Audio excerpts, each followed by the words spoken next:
وہ ایک فقیر بادشاہ کے دربار میں جا نکلا نا، تو کہا کہ بادشاہ یہ تخت و تاج کیا ہوتے ہیں، اس کی کوئی قیمت نہیں ہے۔ تو بادشاہ ہنس کے کہنے لگا اس فقیر کو باہر نکالو، اسے کیا پتا ہے کہ تخت و تاج کیا ہوتے ہیں، اس کی لذت کیا ہوتی ہے۔ جب خدام کھڑے ہوتے ہیں، استقبال کر رہے ہوتے ہیں، جب تخت پہ بیٹھے اور ساری رعایا نیچے بیٹھی ہوتی ہے، اس نے کہا نکالو فقیر کو، اس کو کیا پتا۔ بادشاہ ایک دن شکار کرنے گیا تو وہاں اس کا گھوڑا جو ہے وہ سرکش ہو گیا اور ایسی جگہ پہ لے گیا کہ جہاں نہ پانی تھا اور نہ کوئی اور چیز۔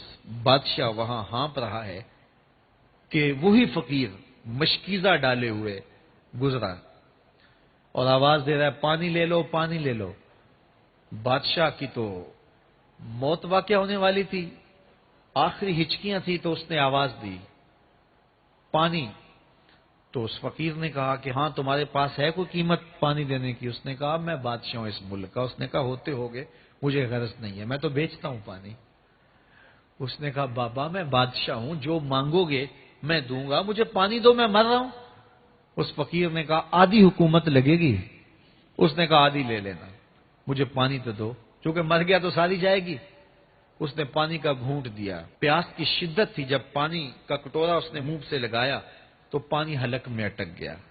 اب پھر دوبارہ مصیبت بن گئی۔ تو اس فقیر نے کہا کہ میں حکیم بھی ہوں، اگر کہو تو تمہارا علاج کر دوں۔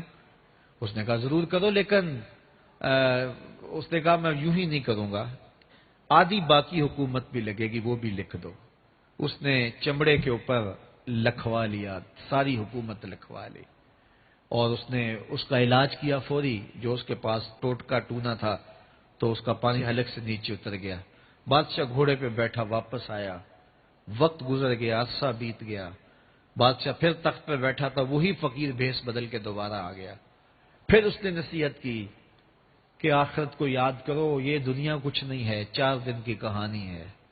بادشاہ نے کہا تو میرا خیال ہے پہلے بھی کبھی آیا تھا، تو نہیں سمجھتا تخت و تاج کی لذت کیا ہے۔ اس نے کہا اس کی کوئی قدر و قیمت نہیں ہے، چھوڑ اسے، آخرت سب کچھ ہے۔ تو اس نے کہا نکالو اس فقیر بابے کو، یہ اس دن بھی آیا تھا تو آج پھر آ گیا ہے، اپنی راہ لے بابا۔ اس فقیر نے اپنے تھیلے سے وہ چمڑے کی دستاویز نکالی جس کے اوپر اس نے ساری حکومت لکھ کے دی تھی۔ اس نے کہا بادشاہ یہ ہے تیری حکومت کی قیمت، صرف 2 گھونٹ پانی، جس پر تو نازاں ہے، جس پر تجھے فخر ہے، تو قبل اس سے سورج مغرب سے طلوع ہو جائے، توبہ کا دروازہ بند ہو جائے، سانسیں اٹک کے حلق تک آ جائیں اور ہماری زندگی کا دفتر سمیٹ دیا جائے، اور پھر پچھتائیں ہائے جو چند لمحے ضائع کیے، ہائے جو زندگی برباد کی وہ کیوں برباد کی۔ کل کے پچھتاوے سے بہتر آج کا پچھتاوا، زندگی پلٹ ہوگا، وقت پر کافی ہے ایک قطرہ بھی آب خوش ہنگام کا، جل گیا جب کھیت برسا می تو پھر کس کام کا۔ آئیے میں اور آپ اپنی زندگی کو مالک کی چوکھٹ پہ، مالک کی دہلیز پہ لے جائیں، اس کے حضور سچی توبہ کریں، رجوع لائیں، اپنے گناہوں سے معافی مانگیں، وہ کریم ایک آنسو سے سارے گناہ معاف کر دے گا۔ اپنی آخرت کی تیاری کریں، کاروبار دنیا بھی کریں، لیکن اصل ہماری زندگی آخرت کی زندگی ہے۔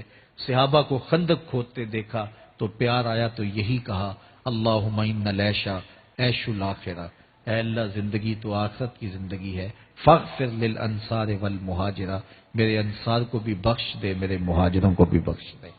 تو اللہ تعالی ہم سب کی مغفرت فرمائے۔